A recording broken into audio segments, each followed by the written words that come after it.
ujenzi wa skuli ya ghorofa Makunduchi yenye thamani ya shilingi bilioni 6.1, ujenzi wa hospitali ya mama na mtoto wenye thamani ya shilingi milioni 1.2 za Kimarekani. Tunaahidi kuwapa kila aina ya ushirikiano viongozi wetu hawa ili waweze kutekeleza vyema ilani ya CCM ya mwaka 2025-2030. Wajumbe wa halmashauri kuu ya CCM wilaya ya Kusini, tunampongeza kwa dhati mwenyekiti wa CCM Taifa, Mheshimiwa Dr. Samia Suluhu Hassan, ambaye pia ni Rais wa Jamhuri ya Muungano wa Tanzania, kwa hotuba nzuri iliyojaa hikma, busara aliyoitoa jijini Dar es Salaam alipozungumza na wazee wa Dar es Salaam, na vile vile tunampongeza kwa namna anavyolisimamia taifa letu.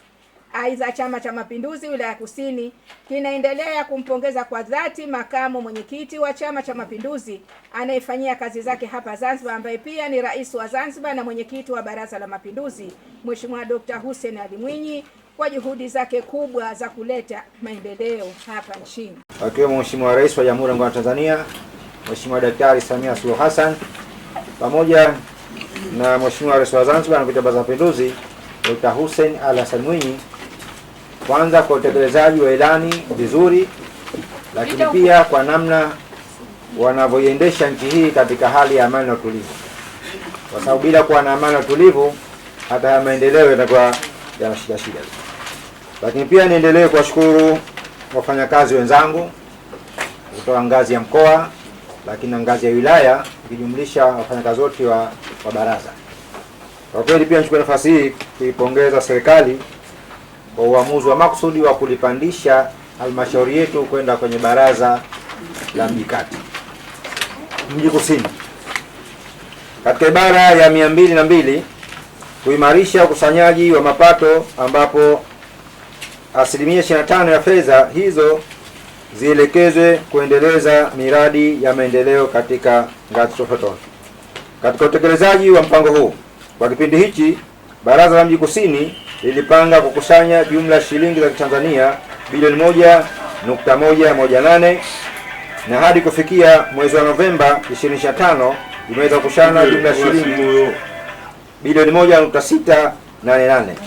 Kwa hii ni ongezeko la asilimia 151. Kati ya fedha hizo zilizokusanywa, jumla shilingi milioni 292,181,130 zilitumika katika miradi ya maendeleo sawa na asilimia 17.3. Wengine hawana, takriban watu wote asilimia 85 wanojenga hawana vibali. Je, tunafanyaje? Hapo ndio cha kufikiri, tunafanyaje? Wanojenga hawana vibali vya ujenzi, na ndio hao sasa anazungumza Mheshimiwa Mbita. Mtu anaamka tu asubuhi, mimi nikajenge huku, anakwenda kujenga, nikajenge huku, anakwenda kujenga. Hata sisi tunaangalia, lazima tukamane, jamani, tushikamane kwa pamoja, hata kama ndugu zetu, hata kama jamaa zetu, ili sasa hii mipango iliyozungumzwa humu ikafanyike, vinginevyo inakuwa ni shida.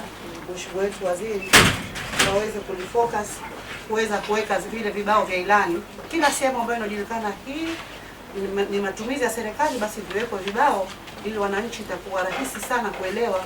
Hata sisi tunakwenda kuambia, basi kwa wao itakuwa wameshapata ule mwanga wa zile ilani.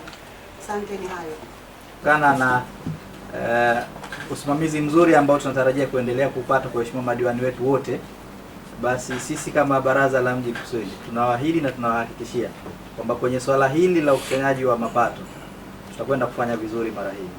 Na katika kulithibitisha hilo, maana yake hakuna mwezi hata mmoja toka tumeingia mpaka sasa hivi tunaoendelea ambao tumeshuka chini ya 100%. Mapato yetu mara nyingi tunayokusanya sasa hivi tunakwenda kwenye 200% kupanda juu. Kwa hiyo tunajitahidi kuona namna gani tunaongeza kwa kasi mapato katika baraza letu la mji kusini. Kwa hiyo tunaahidi hilo ongezeko litapatikana, na inshallah kwa usimamizi mzuri wa Mheshimiwa madiwani ambao tuko nao, basi jambo hilo litaweza kwenda kukaa sawa. Ndio wanaosababisha ajira kuwaleta vijana wao huku wilaya ya Kusini, wakati tunao watu wenye uwezo wa kufanya kazi vijana kutokea hapa wilaya ya Kusini, na hasa hususa elimu. Tunasema skuli, kuna walimu wengi wanasomesha ndani ya wilaya ya Kusini hawatoki wilaya ya Kusini, na wanatuletea tatizo, kwa sababu mwalimu anatakiwa saa 1 we shule, lakini mwalimu anafika saa 4 au saa 5, na ikifika saa 6 saa 7 anaondoka. Kwa hiyo hatujui wakati gani anasomesha na hatujui wakati gani watoto watafaulu kwa masomo hayo. Kwa hiyo tunaomba hizi elimu, hizi ajira kama zinakusudiwa za vijana wa wilaya ya Kusini, basi waajiriwe vijana wa wilaya ya Kusini wakati uwezo wanao. Kidumu Chama cha Mapinduzi! Usisahau kusubscribe, kulike, kucomment na kushare. Hii ni Chum TV.